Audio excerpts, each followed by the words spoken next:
again. Just hop back on to share my thoughts on the beginning of the NBA season, but I didn't watch too much. I did my one prediction that I made because my friend asked me to was he wanted to know whether I thought Clippers or Lakers in that first game. My answer was Lakers because they have, well, in my opinion, or at least what I thought at the time was they have more out-of-the-box talent. Paul George is on the bench. The Clippers are going to be better team long-term, but they'll take more time to gel. But they showed me up. The Clippers took the Lakers in the first game. So that does not, in my opinion, does not bode well for the Lakers for the rest of the season. But the team that I really want to watch and try to understand is the Warriors squad now, because they are not playing well. But it's early in the season, and they're still probably reeling from pretty intense. They got a very, basically a new squad with Steph and Draymond at the core and Clay on the bench. So we'll see if they can pull off some more good seasons once Clay's back. But we'll see about D'Angelo too. D'Angelo Russell's obviously super talented, but there might not be enough of the right chemistry there. I mean, I really thought they were going to trade D'Angelo by now, because he's a playmaker, and they have Steph is a pretty serious playmaker. Draymond is a playmaker, but D'Angelo's not really a great endpoint. He'll make a layup or he'll make a three, but he's not really a spot up 3-pointer. I think he likes to have the feel of the ball before shooting. That a lot of players are playmakers like that who are not pure shooters, but if in the flow of their drive, they can pull up, then that's when they feel comfortable shooting. As a spot-up shooter, I don't think of D'Angelo as being very good, but I don't really have any data to back that up. That's pretty straightforward. Sorry, that was gross. Pretty straightforward data to pull, so maybe that's something to look at.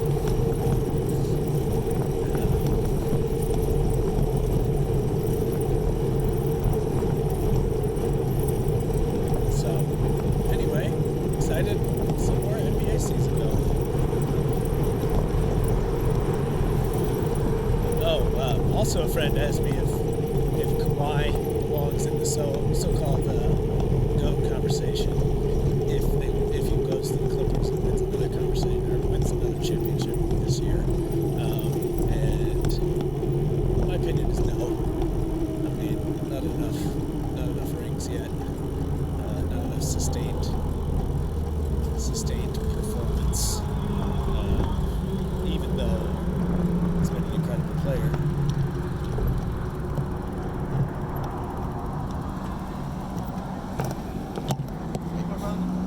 Not too much. How are you? Nice ride. Oh, thanks, man. The cruise is good, huh? What's that? Goes good, huh? Yeah.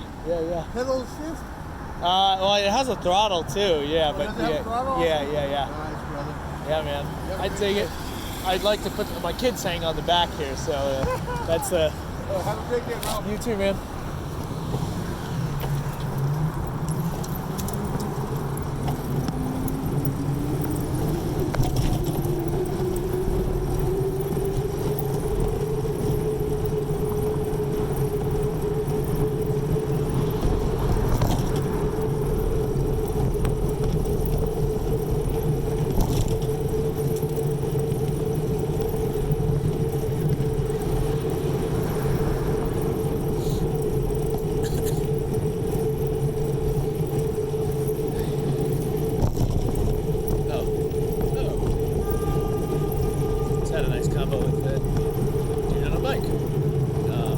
which I wish I would have told him that I missed the feel of a regular bike. I mean, I do like the electric bike and the speed, but the feel of just all of your own power is quite nice. So,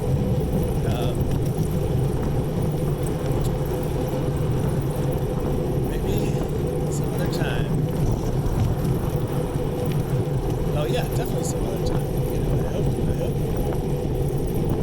to be in a situation where I can bike to work on just a regular bike. And then of course I use the regular bike for transport pretty frequently. So.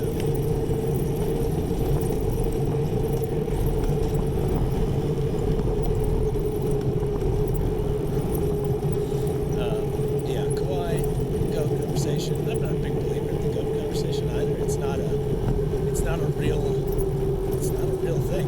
It's not a real. There is no competition. It's a team sport, and there is no. You could hypothetically say who would win in a one-on-one competition, but that's totally different from the game of basketball as it is played. You know, with full court and teams and passing. And then any time.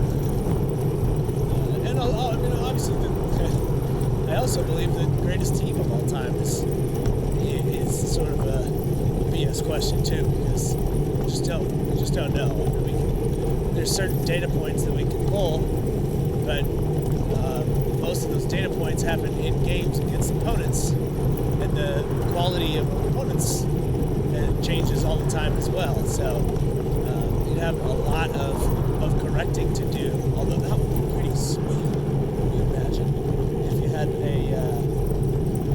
way of correcting all the way back and connecting the teams based on, because there are players on and teams now who played against teams last year, and then the players on teams last year played against teams in the previous year.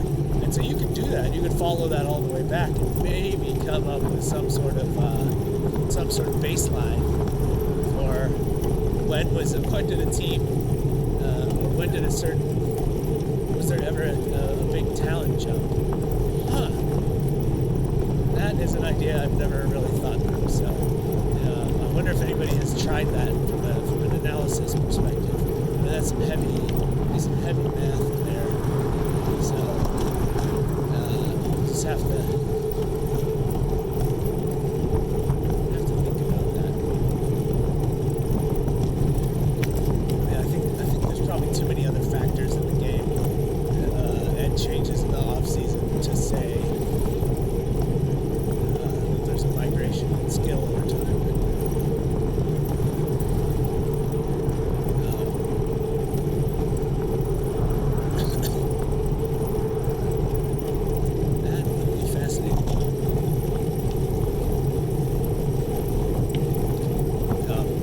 I guess what I'm trying to capture is that over time, there's a perception at least that the athletes have gotten faster and stronger and maybe able to shoot better. I mean, if you look at Steph Curry, he set a lot of records, but apparently, ostensibly Pete Maravich would have been able to do the same thing, or was more efficient.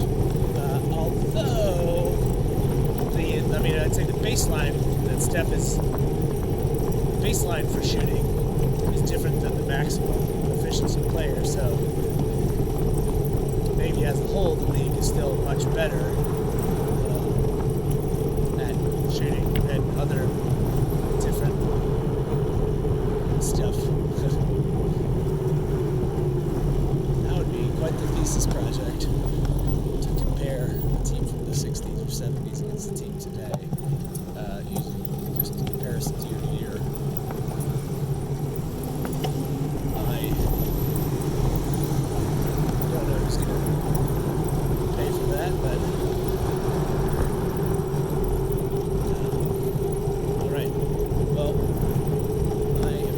Up this ride, pick up the kiddos, enjoy the NBA season.